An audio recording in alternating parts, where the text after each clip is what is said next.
In this module, we learn about the building blocks of code using a language called Pseudocode. In this video, let me introduce you to Pseudocode first. So far, you've discovered types of programming languages, how they work, and we have also explored the purpose and function of variables and some basic data types and structures that are used to organize data within computer programs. What we have not explored yet are the various features of programming languages that you must use to put together the logic behind your program. Think of them as building blocks of your program. Computer programs help you solve problems. When designing a solution to a problem, you begin by writing out the series of steps that are needed to achieve the result. These series of steps are known as an algorithm.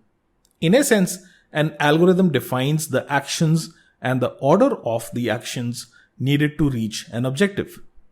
In the next module, we'll work through basic algorithms as we firm up our thought process and approach to programming. But first, let's talk about the various flavors of these programming language features and constructs that you can put together in a program. This would be your toolbox as you start to build programs. Our dilemma right now is that we haven't started to learn a real programming language like JavaScript, Java, or Python, and we won't do so at this point beyond mere observation and analysis of code where necessary. Instead, we'll use an artificial language called Pseudocode, which uses informal and plain English language statements to describe logic. This will help you understand common language features and abilities without worrying about language-specific syntax. In fact, there is no fixed convention on how you should write your code with Pseudocode. But we will use a set of guidelines by California Polytechnic State University in our examples, and this is purely for consistency. If you want to write pseudocode in an alternate way, that is perfectly fine if it conveys the underlying logic clearly. One of the key advantages of pseudocode is that you don't have to rely on a specific language to express logic, and you can thus use it to express algorithms as well.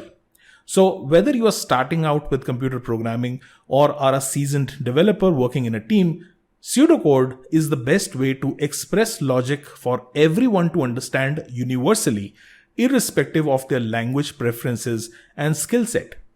In fact, a lot of seasoned developers will begin their work with pseudocode representations which they can refine before they write an actual line of code. So, without wasting any more time, let's see how we can express basic operations such as creating and setting a variable, displaying results, and other things using pseudocode in the next video.